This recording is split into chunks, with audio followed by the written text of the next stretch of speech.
I can walk away. Boys are begging for me. She said it with that familiar icy calm, the one that used to make my stomach drop. But this time, something was different. This time, I just pointed at the garage door. Great, I told her, my voice surprisingly level. There's the exit. She froze. Truly, utterly froze. It was like I'd just spoken a language she'd never heard before, because for the first time in our entire relationship, I wasn't scrambling to fix things. I wasn't apologizing for crimes I didn't commit.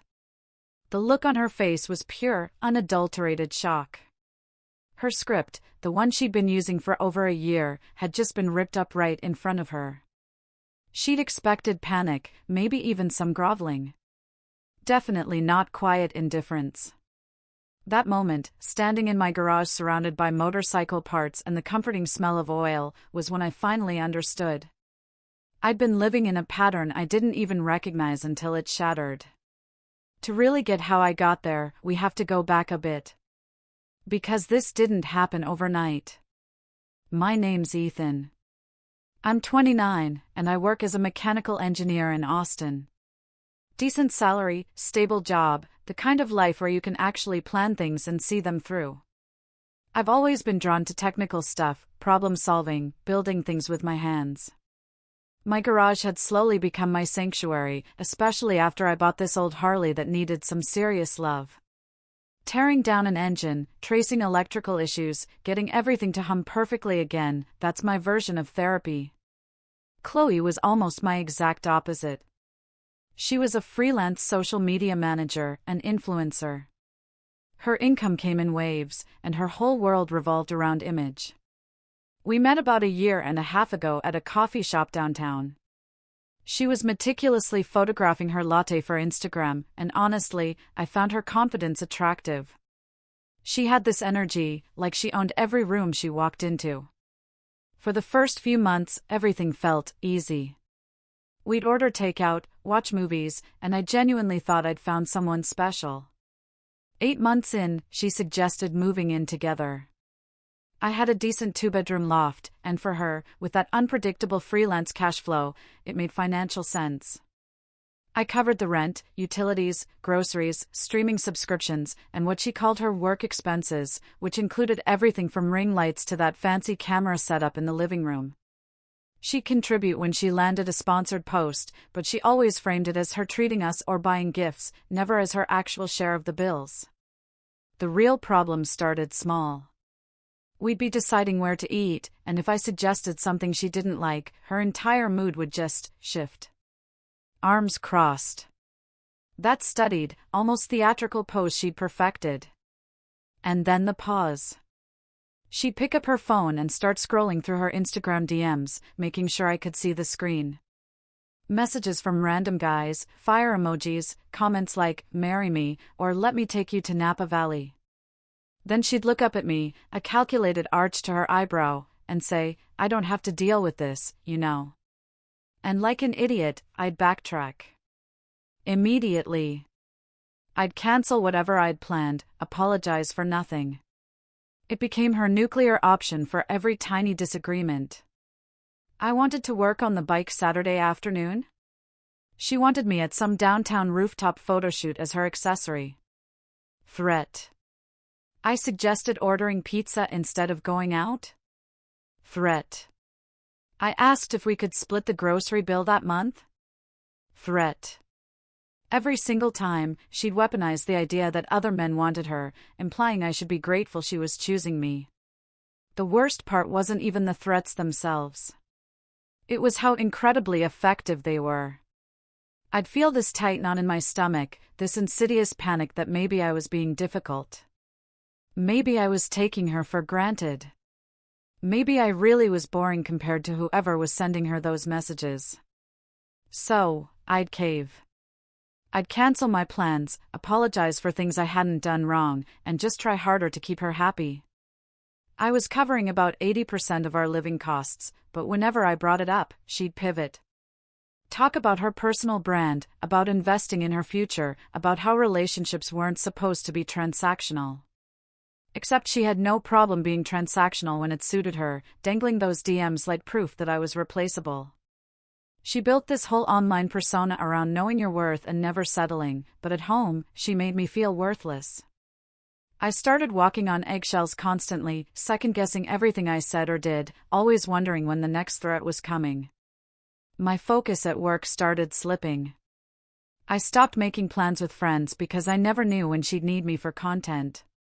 This low-grade anxiety hummed in the background of everything. The only place I felt steady, the only place I could breathe, was in my garage, hands covered in grease, working through mechanical problems that actually had solutions. Engines don't manipulate you. They either run, or they don't. That particular weekend, I'd blocked off the entire day to work on the Harley.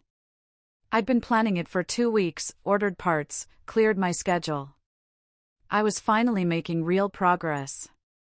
3 hours in, the engine was partially disassembled, parts organized on my workbench, and I was in that focused zone where nothing else existed.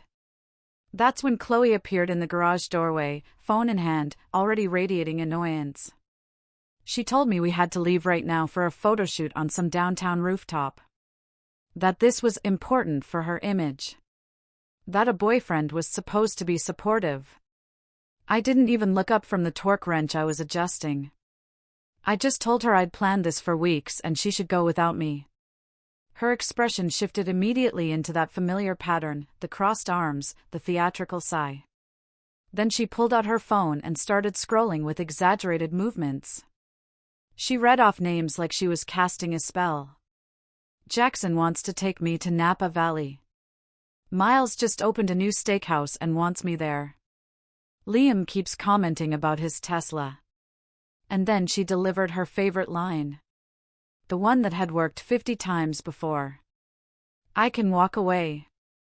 Boys are begging for me. This was the moment that should have made me panic. Should have made me drop everything and scramble to fix whatever I'd broken. Instead, I felt something I hadn't felt in months. Complete calm. I had oil on my hands, a torque spec sheet in front of me, and the mechanical reality of an engine that needed specific bolts tightened to specific pressures. Her theater suddenly felt incredibly small and impossibly far away. I looked at her, then at the garage door, and said the words that changed everything. Great, there's the exit. I turned back to my engine like nothing had happened. And for the first time since we'd been together, I didn't feel afraid of what came next. She stood there, staring at me like I'd just slapped her, and I could almost see her brain trying to process what had just happened.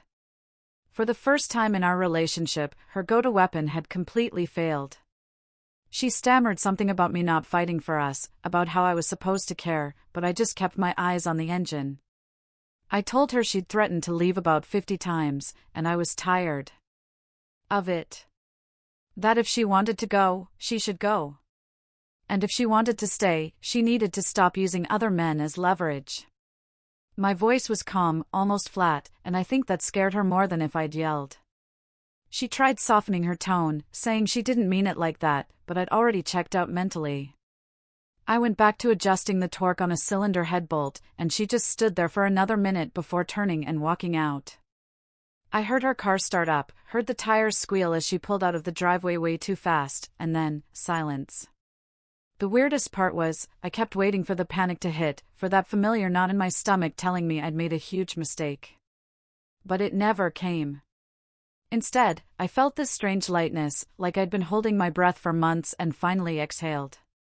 I worked in that garage for another 4 hours straight, finished the valve adjustment, cleaned my tools, and didn't think about her once. When I finally went inside that night, the apartment felt different. Quieter, yes, but not in a bad way. I made myself dinner, watched something on TV without checking my phone every 5 minutes, and slept better than I had in weeks. The next morning, I woke up to 17 texts from her. The first few were angry, calling me cold and selfish, saying I'd embarrassed her by not showing up to her event. Then they shifted to sad, talking about how we could work through this, how she didn't mean the things she said. The last few were almost threatening, mentioning how many guys had asked where I was, how she could have left with any of them. I read them all over coffee and felt absolutely nothing. I didn't block her number because, honestly, I wanted to see how far she'd take this. I just muted the notifications and went about my day. At work that week, my boss noticed I was actually focused during meetings for the first time in months. He even complimented a design solution I'd come up with. It sounds small, but it mattered because I'd forgotten what it felt like to be good at something without someone making me feel guilty about it. That weekend, I sat down and looked at my finances. I pulled up my bank statements and started categorizing everything: rent, utilities, groceries, her subscriptions, her equipment, dinners at places she wanted to go. When I added it all up, I was spending almost $3,000 a month on our lifestyle, and she was contributing maybe $400 when she had a good month. I opened a separate savings account that day and started moving money into it. I also signed up for an advanced CAD certification course that my company would partially reimburse, something I'd mentioned to Chloe months ago, and she'd made this face like I was choosing work over her, so I dropped it. Now, I registered without hesitation. On Monday, 5 days after the garage incident, I called my buddy Noah. We'd been friends since college, but I'd barely talked to him in the past 6 months because Chloe always had something planned when he wanted to hang out. We met for beers, and he asked what had been going on. Said I'd basically disappeared. I gave him the short version, and he just nodded like he'd been waiting for me to figure it out. Then he brought up this idea he'd mentioned before, about restoring motorcycles and selling them, maybe turning it into a side business. We'd both talked about it years ago, but life got in the way. Suddenly, it felt possible again. We spent 2 hours sketching out plans on napkins, talking about what kind of bikes we'd focus on, where we'd source parts, how we'd price labor. Meanwhile, Chloe's social media went into overdrive. She posted vague stories about toxic people and choosing yourself, the kind of stuff that gets 1,000 likes from people who have no idea what's actually happening. She posted a photo of flowers with a caption about a secret admirer, but I recognized her own handwriting on the card in the background. She started going out more, posting photos from expensive restaurants with strategic camera angles that made it look like she was on dates, but she was always alone in the actual shots. The whole thing was performance art designed to make me jealous. And the fact that I felt nothing was probably driving her crazy. Then, 8 days after our fight, she showed up at the apartment unannounced. I was working on design specs at my laptop when I heard her key in the door.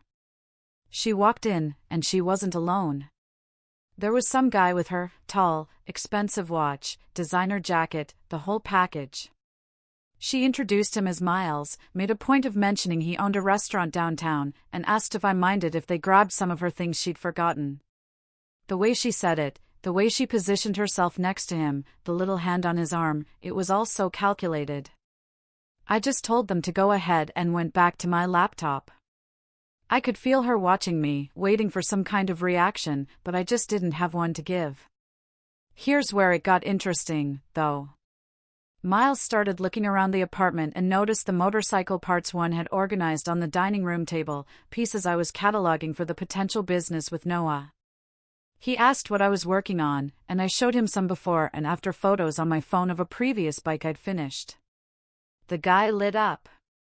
He started asking technical questions, mentioned he'd always wanted to get into bikes but didn't know where to start. Chloe was standing there looking increasingly annoyed as Miles and I talked for 15 minutes about engine sizes and vintage models. She kept trying to redirect his attention, touching his arm, mentioning they needed to get going, but he was genuinely interested. Before they left, Miles asked for my contact info, said he might be interested in commissioning a custom build if I ever got serious about the business. I gave him my number, and he seemed genuinely enthusiastic. After they left, I sat there processing what had just happened. Chloe had brought this guy to make me jealous, to show me what I was losing, to prove that she had options and I should be devastated.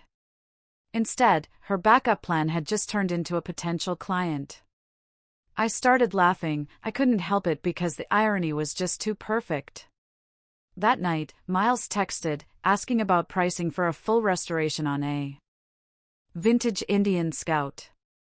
He said he'd been thinking about it for years, and meeting me felt like a sign. I sent him a detailed quote that Noah and I had worked out for exactly that kind of project, and he responded within an hour saying you wanted to move forward. Just like that, her manipulation had completely backfired, and I realized something important: I didn't need her to fail for me to succeed. I just needed her to stop being in my way. Miles's project became the catalyst for everything.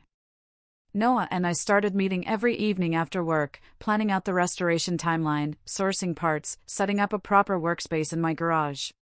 Within 2 weeks, we had the Indian Scout stripped down to the frame and a waiting list of 3 more potential clients who'd heard about us through Miles.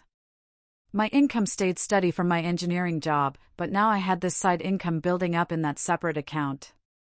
And for the first time in years, I felt like I was moving forward instead of just treading water.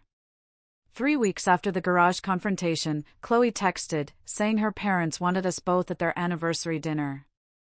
She said it would look bad if I didn't come, that we needed to at least appear stable in front of her family. I almost said no, but her mom, Sarah, had always been kind to me, so I agreed to go for her sake, not Chloe's. The dinner was at this upscale steakhouse downtown, the kind of place with cloth napkins and waiters who describe every ingredient. Chloe's parents, Robert and Sarah, were there, her younger sister Jessica, and the 2 of us. Chloe spent the first 20 minutes positioning us for photos, adjusting angles, making sure everything looked perfect for her Instagram. I went along with it because, honestly, I didn't care anymore. Her dad, Robert, asked how work was going, and I mentioned the certification course I was finishing up and the motorcycle restoration business Noah and I had started. I could see him lean forward, genuinely interested, asking questions about the business model and profit margins. Robert owned a small chain of auto parts stores, so he understood the industry, and we ended up having this genuinely engaging conversation about supply chains and customer acquisition. Chloe kept trying to steer things back to her content creation work, but her dad would politely acknowledge it and then turn back to me with another question. Then Sarah asked how we were doing as a couple, one of those mom questions that seems innocent but isn't. Chloe launched into this rehearsed speech about how I'd become distant, how I prioritized motorcycles over our relationship, how she'd been trying so hard to make things work but felt unappreciated. She had this wounded tone down perfectly, and I could see her mom's expression shift to concern. But before I could respond, Robert cut in with a question that changed the entire dynamic. He asked Chloe how she was contributing to the household finances. Whether she was pulling her weight or if I was covering everything. You could see her freeze, trying to figure out how to spin it.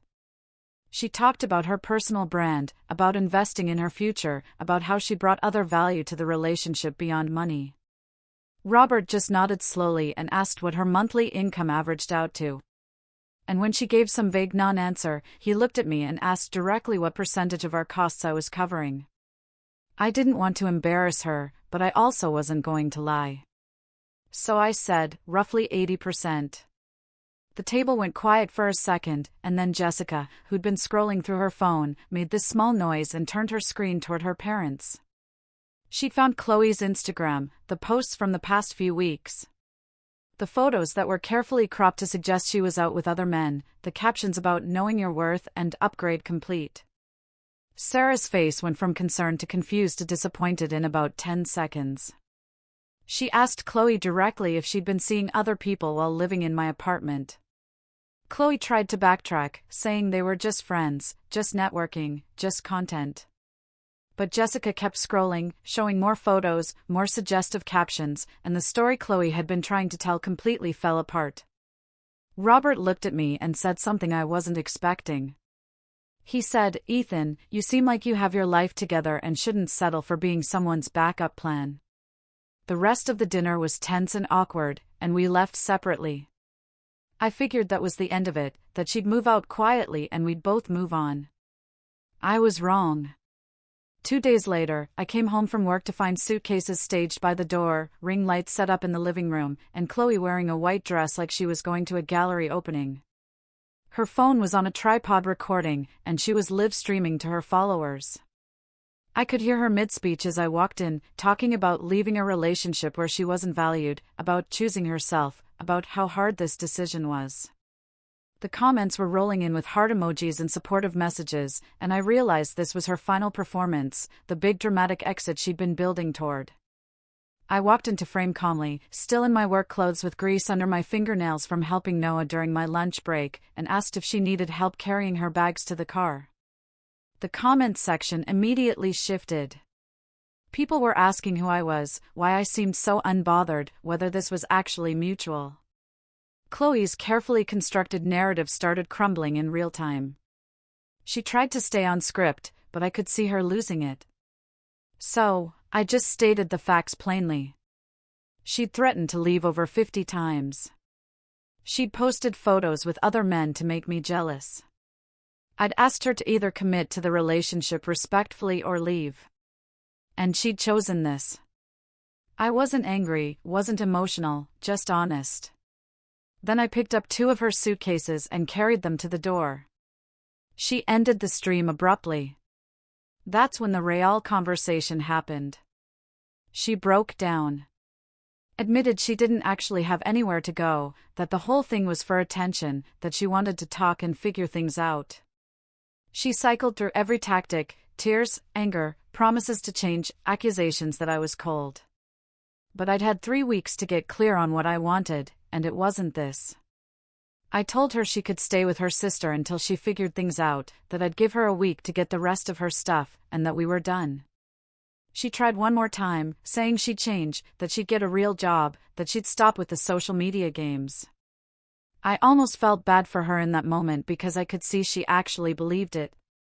But I'd heard versions of this promise before, always after she'd pushed too far, and it never lasted.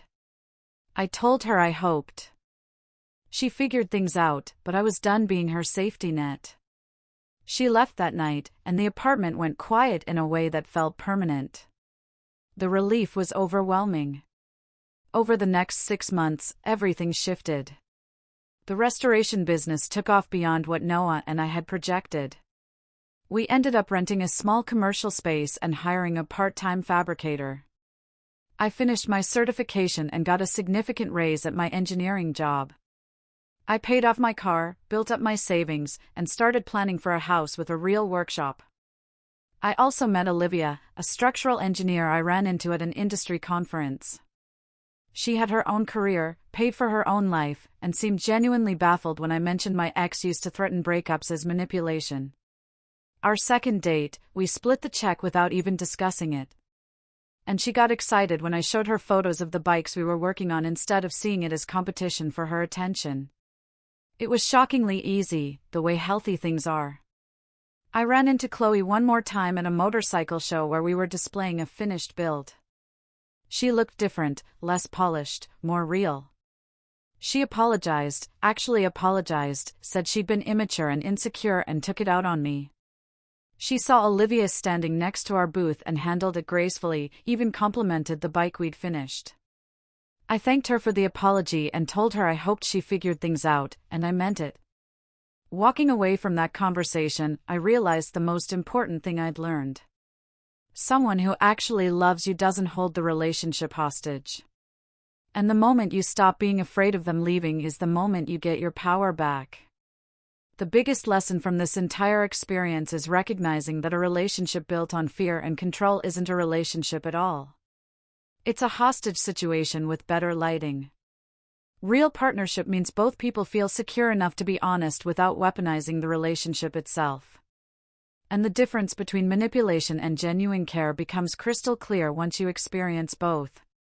So here's what I want to know from you: have you ever been in a situation where someone used threats to control you?